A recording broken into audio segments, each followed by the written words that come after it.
Ya le decíamos en la introducción anterior que hay varios temas que son de discusión pública, que es lo relativo al subsidio eléctrico, la indexación de los precios de los combustibles, las exoneraciones o el gasto fiscal, que son parte, si se quiere, de lo que se acordó con el Fondo Monetario Internacional. Sabíamos que lo que estaba ocurriendo en el gasto y en el manejo de las finanzas públicas, y si se quiere, en el gasto público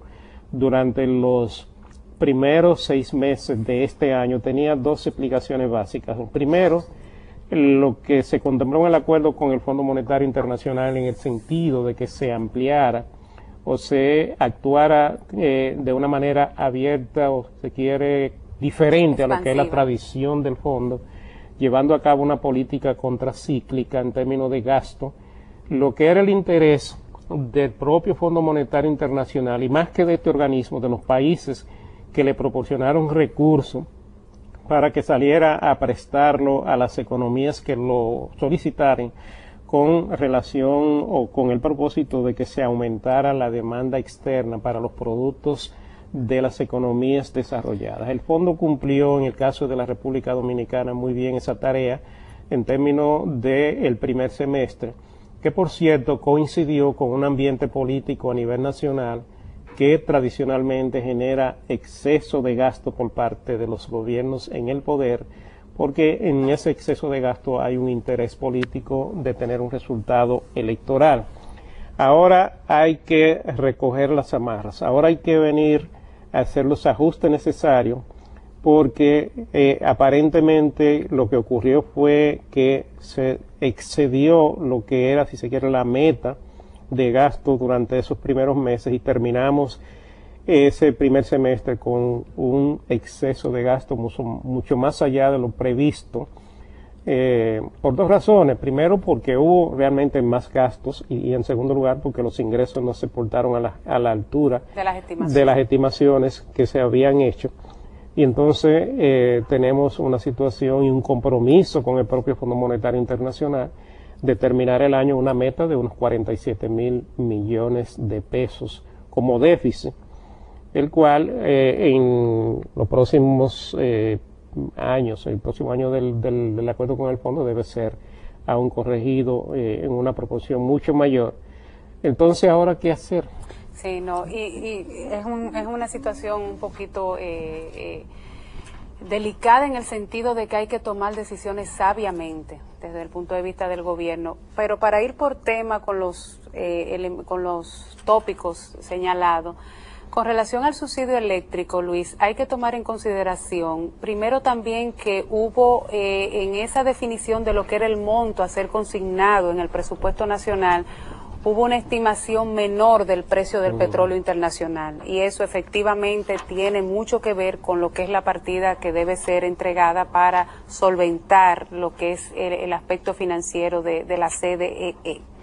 Pero por otro lado, las metas de recaudación por las distribuidoras se mantuvieron muy por debajo de lo que eran las expectativas, las metas fijadas para poder alcanzar un nivel de recaudación. Fíjense que una de las acciones que se tomó recientemente por parte de don Celso Marrancini fue la recomendación y la destitución de todo lo que era el consejo de esas empresas distribuidoras, lo que es el relanzamiento de una política agresiva para el cobro, para la disminución de la evasión en el cobro de la factura eléctrica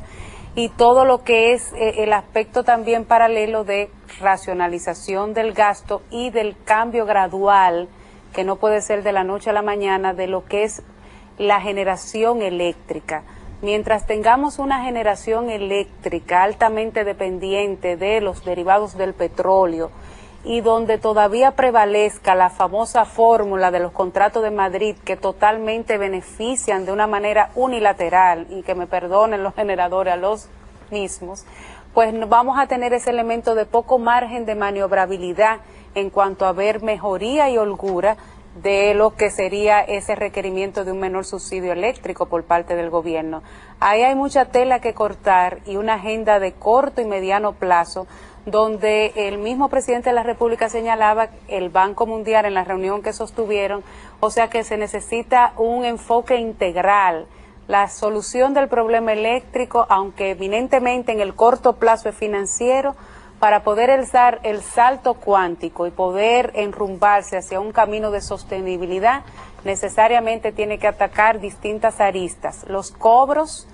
la parte del cambio de la generación del parque energético, la revisión de esos famosos contratos de manera consensuada para que se respete el aspecto jurídico, y todo lo que es esa visión vertical de producir y colocar la generación eléctrica. Eso es un elemento. Yo entiendo que hay que darle el tiempo al señor Celso Marrancini, que está haciendo ingentes esfuerzos, nos consta, en el sentido de poder atacar todo esa cabeza de 7 monstruos que es la CDE, que por 40 años hemos tenido de lastre en la economía dominicana, Luis. Yo pienso que para ese tema del subsidio eléctrico necesariamente hay que ver todos esos elementos. Ahora yo,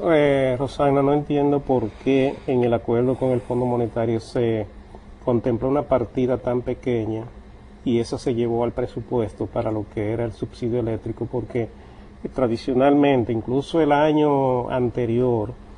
lo que se le pasó al sector eléctrico, creo que fueron más de $1.000 millones, y ahora se contemplaron unos 300 y pico de millones, que es como casi reducir a una cuarta parte y contemplaron un presupuesto. Me pareció como que eso no era realista. No era realista, no se manejó como se debió hacerse, y tal vez debió pelearse más ese tema con el Fondo Monetario Internacional para poder llevar esta cifra al presupuesto de una manera que fuera mucho más acorde con lo que la realidad. Si tú quieres reducirlo, bueno, contémplate un 25%, que es más o menos razonable, haciendo el esfuerzo necesario. Obviamente aquí había una restricción en ese sentido, Rosana. Nosotros no podemos sacar el tema político de este ambiente y de todas estas soluciones y de todos estos problemas,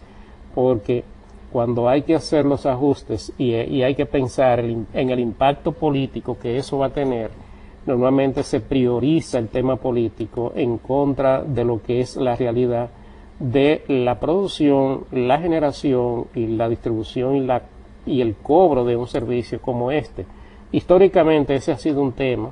que ha afectado mucho, por eso tenemos toda esa situación tan compleja en el tema eléctrico, porque se ha ido manejando por políticos, con criterios políticos y entonces se ha ido postergando y haciendo más compleja la solución de un problema como este. Ahora no podemos esperar que por más esfuerzo que haga Celso Marrancini,